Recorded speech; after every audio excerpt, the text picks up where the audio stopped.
Good morning, everybody. I will introduce today an international research network to connect social-emotional learning and career development that I am coordinating with Scott Solberg from Boston University. Our presentation, after an introduction, will explain the method, results, and a brief discussion. Our reflection started with the consideration of the complexities of our society, and here is a report on the long megatrends that are characterizing our society. Of course, the uncertainty is one of the elements that characterize these reports and these trends, and we are experiencing in the pandemic situation, the uncertainty that characterize this kind of provision. In these megatrends and the situation of our society, of course, are impacting the life of most of the people from the work, from the educational point of view, but also in terms of world of work.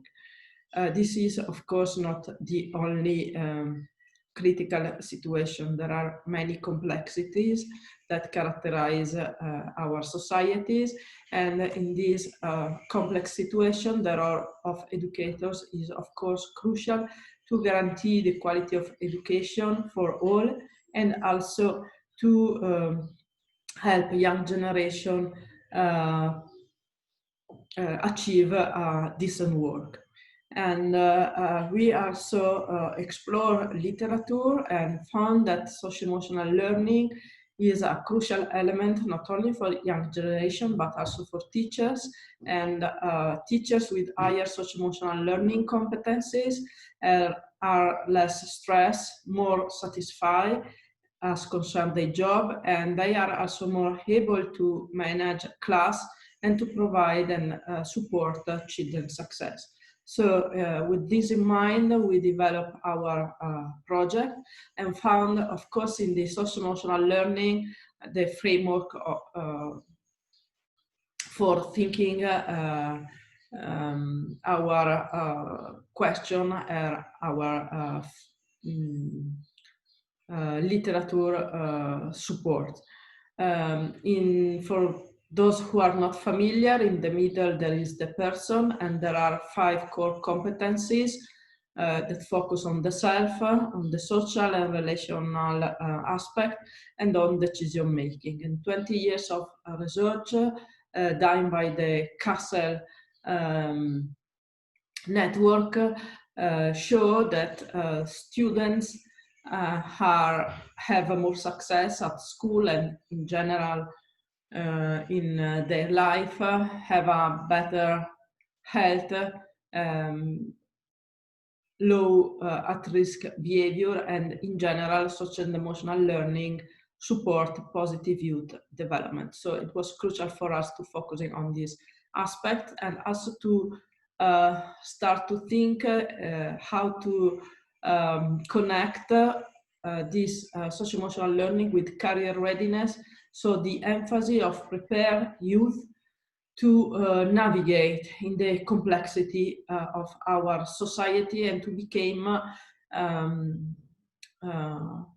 better citizen that respect also sustainable development.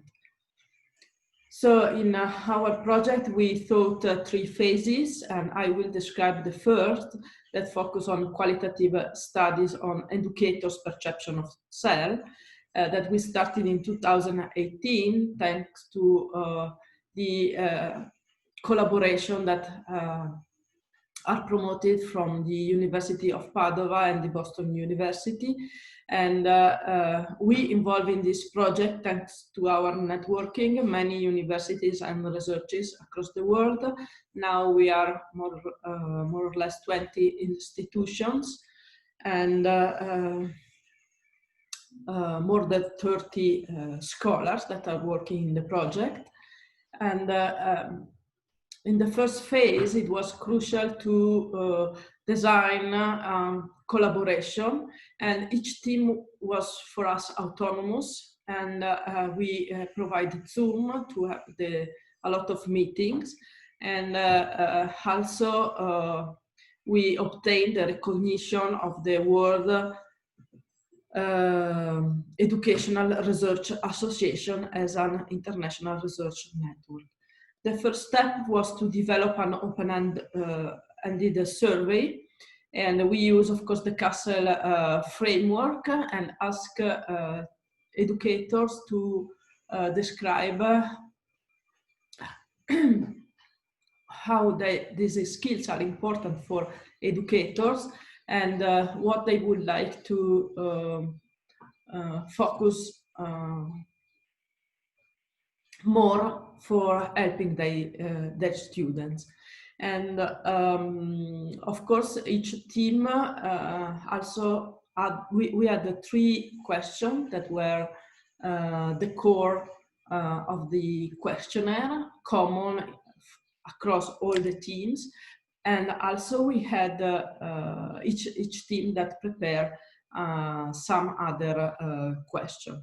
So during the data collection, most of us involved teachers, but some also psychologists and other professionals that work in schools, depend on the contextual situation. And of course, it was not always simple to involve teachers and educators, especially when the SEL model was not very well known. From the beginning, each team worked with a paper and pencil strategies to identify codes and examples, and then we use NVivo to compare countries. And the crucial step was to develop a code book that include the code, a definition of the code, and the best examples that was chosen by the team. The first result in the cross-cultural comparison was that some countries are more connected, and as you can see here, Japan, Romania, Turkey, China, Greece, and US are higher connected than the other countries. And we have especially South Africa and Italy that are very low correlated. Here are just some outputs that give you an example of how we see this correlation. This is the weak correlation matrix. But what was important was the 17 teams that emerge across the countries code book, and some of the code describe different perspectives, but what we found that was common was empathy, that is described at all the countries, and also respect. So we asked ourselves how to go more in deep, and we choose empathy as the code that we want to explore, and we started 2 weeks ago to work on empathy. Here is a funny way to see the differences between South Africa and Italy that are less correlated countries. And here is interesting to see that there is a different understanding of the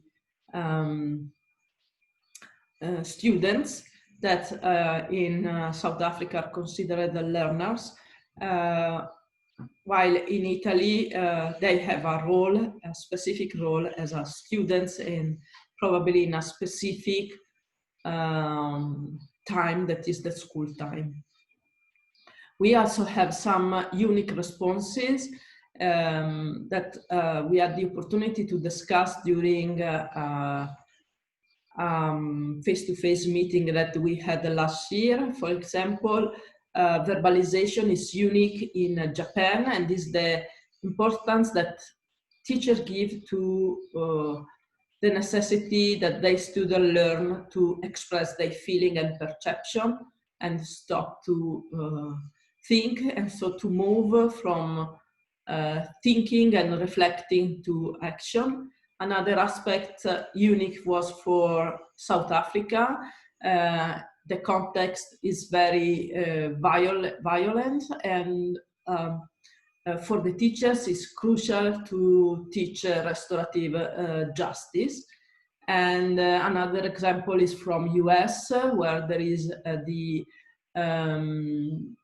social media and internet communication. So this underscore the, of course, technological situation and the advancement that they have in this country, and the challenges that also characterize these aspects. So in conclusion, we try to combine all these aspects with the SEL's domain, our teams, and the career readiness ideas that are reported from Massachusetts academic planning. So the learning plan that each student should develop. And